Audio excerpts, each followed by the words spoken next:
Hello everyone, welcome back to my channel ND education. आज की video में मैं मूल विधि सब्जेक्ट का जो सिलेबस है और क्या सिलेबस है, कैसे पढ़ना है, कहाँ से पढ़ना है, कौन से इंपॉर्टेंट पोर्शंस हैं, उस पर बात करूंगी। मैं लास्ट वीडियो में मैं आप लोगों को सारा सिलेबस डिटेल में डिस्कस कर चुकी हूँ। अभी जो यूपीएसआई 4543 का जो वैकेंसी अभी आई है 2025 की, इसमें हमारे पास मैथ्स का जो सिलेबस, मैथ्स, रीजनिंग और हिंदी, ये तीनों पोर्शन के सिलेबस, सारा सिलेबस में बात कर चुकी हूँ। इस वीडियो में मैं सिर्फ और सिर्फ मूल विधि के ऊपर बात करूंगी। मूल विधि का सिलेबस क्या है। मूल विधि में टोटल 8 क्वेश्चंस पूछे जाते हैं जो कि 20 मार्क्स कैरी करते हैं। मूल विधि कॉन्स्टिट्यूशन जीएस पूरा एक ही पोर्शन है। इसमें टोटल 40 क्वेश्चन आते हैं और इसमें हर एक सेक्शन में 14 क्वेश्चन मतलब 35% सही करना कंपलसरी है। ठीक है, तो अब मैं बात करूंगी मूल विधि का क्या अप्रोच रखें हम सही अच्छा मार्क्स गेन करने के लिए। तो मूल विधि हमारे पास 8 क्वेश्चंस कैरी करता है, 20 मार्क्स मिलता है इससे। कॉन्स्टिट्यूशन में 16 क्वेश्चंस हैं, दोनों मिला के हमारे पास 24 क्वेश्चंस तो 60 मार्क्स हैं। अगर आप लोग ध्यान से देखें तो मूल विधि और कॉन्स्टिट्यूशन दोनों हम अगर अच्छे से पढ़ते हैं तो 24 क्वेश्चन सही होने के चांसेस हैं। अदर मतलब जीएस में ज्योग्राफी, हिस्ट्री, इकोनॉमिक्स सब कुछ मिला के 16 क्वेश्चंस हैं। तो इसको ज़्यादा टाइम अलॉट करो। आप लोगों के पास टाइम मिलता है तो इसको भी पढ़ो, ये मना नहीं है, लेकिन ज़्यादा टाइम, कम टाइम देके ज़्यादा मार्क्स या ज़्यादा क्वेश्चन सही होने के चांसेस इन दोनों पोर्शंस में है। ठीक है, तो अब मैं आगे डिस्कस करती हूँ मूल विधि का सिलेबस क्या है। ठीक है, अब हमारे पास है भारतीय न्याय संहिता मतलब बीएनएस एंड भारतीय सुरक्षा संहिता बीएनएसएस। ठीक है, महिलाओं बच्चों, ये महिलाओं और बच्चों का किस टाइप का क्वेश्चन आता है आगे मैं डिस्कस करूंगी। ठीक है, उसके बाद हमारे पास है अनुसूचित जाति के सदस्यों आदि को संरक्षण देने संबंधी प्राविधान। उसके बाद यातायात नियमों मतलब इसमें मोटर व्हीकल एक्ट पूछा जाता है, ट्रैफिक साइंस आता है, पर्यावरण सुरक्षा जिसमें इन्वायरमेंट प्रोटेक्शन एक्ट आता है, वन्य जीव संरक्षण इंपॉर्टेंट है ये, मानवाधिकार संरक्षण, उसके बाद सूचना का अधिकार अधिनियम आरटीआई, आयकर अधिनियम, भ्रष्टाचार निवारण अधिनियम। ठीक है, ये टोटल हमारे पास सिलेबस है। अभी और भी टॉपिक्स हैं, एक बार आप लोग ये ध्यान से देख लीजिए या तो स्क्रीनशॉट ले लीजिए, मैं आगे और सिलेबस डिस्कस कर रही हूँ। ठीक है, उसके बाद हमारे पास पार्ट है यहाँ पे राष्ट्रीय सुरक्षा अधिनियम।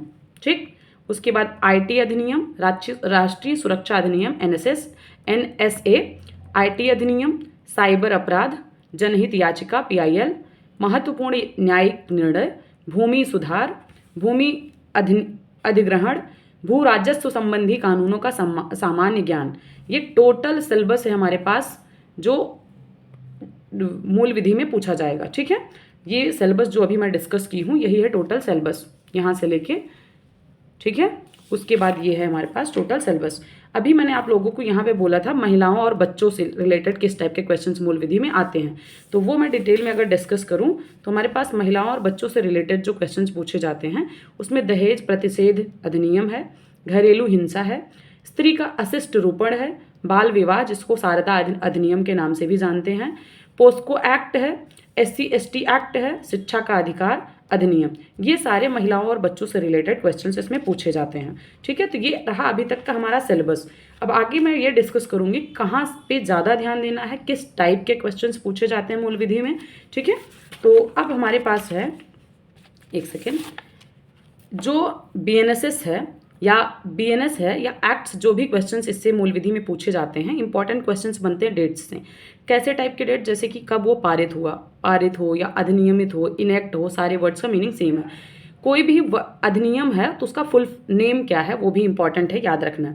या फिर कब मतलब राष्ट्रपति ने उस पर हस्ताक्षर किया, फाइनल कर दिया इन एक्ट के लिए। उसके बाद लागू प्रवृत्ति मतलब इन्फोर्स कब हुआ है, इसकी डेट्स पूछी जाती हैं। दोनों डेट बहुत इंपॉर्टेंट है। इस टाइप के क्वेश्चंस आपको देखने को मिलेंगे जब आप लोग प्रीवियस ईयर क्वेश्चन चेक करेंगे मूल विधि का। ठीक है, उसके बाद इसमें चैप्टर्स, किसी भी जो एक्ट्स है उसमें कितने चैप्टर्स हैं, या फिर बीएनएसएस या बीएनएस कितने चैप्टर्स मतलब कितने अध्याय हैं, नंबर ऑफ चैप्टर्स ध्यान देना है। बहुत बड़ा है, छोटा है, उसमें इंपॉर्टेंट अध्याय क्या है मतलब इंपॉर्टेंट चैप्टर्स क्या हैं, फिर सेक्शंस कितने हैं हर एक एक्ट्स में। उसके बाद शेड्यूल, जैसे बीएनएसएस में 2 शेड्यूल है, इसी तरीके से चीज़ें ध्यान रखना है कि कितने शेड्यूल्स हैं, अलग अलग शेड्यूल्स में किस टॉपिक पे बात किया गया है। उसके बाद बीएनएसएस और बीएनएस जो है इसमें धाराएं, जैसे अपराध कौन सी धारा में, कौन सा अपराध कौन सी धारा में किस अपराध का वर्णन है, मतलब एक धारा दे देगा और उसमें पूछा जाए किस अपराध का वर्णन है, उसमें 4 ऑप्शंस दिए होंगे। या फिर कोई अपराध कौन सी धारा में है, अपराध दिया होगा और धारा पूछा जाएगा उसमें कौन सी किस में है। और इसी तरीके से सेक्शन नंबर पूछा, मतलब धारा का नंबर पूछा जाता है। 1 से 2 क्वेश्चंस पूछे जाते हैं बीएनएसएस और बीएनएस से, ठीक है। उसके बाद एक्ट से रिलेटेड 5 से 6 क्वेश्चंस आते हैं। इसमें फैक्चुअल क्वेश्चन आता है, इसमें धाराएं नहीं पूछा जाता ज़्यादा। एक्ट्स में जो है 5 से 6 क्वेश्चंस फैक्ट्स पे बेस्ड होते हैं। सबसे इंपॉर्टेंट चीज़ इसमें ये है कि अगर जो हमारे पास मूल विधि है या कोई भी सब्जेक्ट है अभी यूपीएसआई के प्रिपरेशन के लिए, हमारे पास टोटल 2017 में 27 शिफ्ट में पेपर हुआ है। उसके बाद 21 में 54 शिफ्ट में पेपर हुआ है। टोटल हमारे पास 81 शिफ्ट्स हैं। मतलब अगर प्रीवियस ईयर क्वेश्चंस हम डेली एक क्वेश्चन भी सॉल्व करते हैं तो कम से कम 2 महीना और 20 दिन हमको चाहिए, 21 डेज, मतलब 3 महीने के लिए तो लगातार हम प्रीवियस ईयर क्वेश्चंस को ही सॉल्व करके प्रैक्टिस कर सकते हैं। तो बहुत ज़्यादा इंपॉर्टेंट है कि प्रीवियस ईयर क्वेश्चंस कितने ध्यान से, कितने कंसंट्रेट होकर एक एक क्वेश्चंस को करते हैं बच्चे। प्रीवियस ईयर से क्वेश्चंस रिपीट होते हैं क्योंकि अल्टीमेटली टॉपिक्स तो वही है उसके सिलेबस के लिए भी। तो प्रीवियस ईयर 2027 के जो 27 शिफ्ट्स हैं उसको पहले सारे क्वेश्चंस को सॉल्व करना है। एक डेली मॉक टेस्ट लगाने से जो चीज़ें आपको आती हैं वो आप क्लियर कर पाएंगे कि ये हो गया है मेरा, मुझे ये इसमें बहुत कम ध्यान देना है या तो नहीं देना है, और जो नहीं आता है उस पर कितना ज़्यादा ध्यान देना है, ये भी चीज़ यहाँ से क्लियर होगा। 2021 के 54 शिफ्ट हैं, टोटल 81 है। तो एक डेली करो, जिसके पास बहुत ज़्यादा टाइम है, बहुत एफिशिएंसी है, इससे स्पीड भी बढ़ेगा क्योंकि 2 घंटे का पेपर है। कोई नेगेटिव मार्किंग तो नहीं है, लेकिन 2 घंटे 160 क्वेश्चंस, वो भी जो कि 40 क्वेश्चंस मैथ्स का है, रीजनिंग के भी 40 क्वेश्चंस, तो टाइम तो बहुत कम लग रहा है। अगर किसी की प्रैक्टिस नहीं है, स्पीड नहीं है, अगर डेली एक क्वेश्चंस, एक मॉक टेस्ट कोई देता है तो बहुत अच्छी प्रिपरेशन हो पाएगी इसके बेसिस पे। तो practice makes perfect man. Revision इसके साथ साथ, जैसे कोई मॉक टेस्ट देते हो बच्चे आप लोग, तो इसमें 2017 में 27 शिफ्ट है, जैसे 21 में 54 शिफ्ट, तो इसमें जो एक पेपर सॉल्व करो तो उसका जो तुम लोगों का मतलब वीक सेक्शन हो उसको टॉपिक मार्क करो। उसके बाद वापस अपने टॉपिक से उसको अच्छे से पढ़ो कि क्या मिस्टेक्स रह गई हैं, उसके बाद उसको रिवाइज करके इम्प्रूव करो। नेक्स्ट पेपर में अगर उसी टॉपिक से रिलेटेड क्वेश्चन पूछा जाए तो वो गलती नहीं होनी चाहिए, कोई नई गलती हो जाएगा वो चलेगा, ठीक है। तो मतलब टेस्ट देना जितना इंपॉर्टेंट है उतना ही इंपॉर्टेंट या उससे ज़्यादा इंपॉर्टेंट है उसका एनालिसिस बहुत ज़्यादा इंपॉर्टेंट है। एनालिसिस करके उसका इंप्रूवमेंट के चांसेस, उसको वापस रिवाइज करना। तो पीवाईक्यू को देखना है, और रिवीजन सबसे बहुत ज़्यादा इंपॉर्टेंट, मतलब सबसे इंपॉर्टेंट पार्ट है पीवाईक्यू का रिवीजन। जो पीवाईक्यू या हो या कोई भी मॉक टेस्ट आप लोग दे रहे हैं तो उसका रिवीजन बहुत ज़्यादा इंपॉर्टेंट है, ठीक है।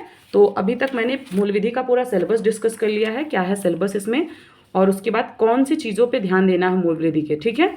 तो मिलते हैं नेक्स्ट वीडियो में किसी दूसरे सब्जेक्ट के सिलेबस के साथ, उसके बाद उसके इंपॉर्टेंट टॉपिक्स क्या क्या पढ़ना है हमको, ठीक है। तो ये हमारे पास सिलेबस हो गया पूरा। ये महिलाओं और बच्चों वाले में ये पोर्शन पे सबसे ज़्यादा ध्यान देना है।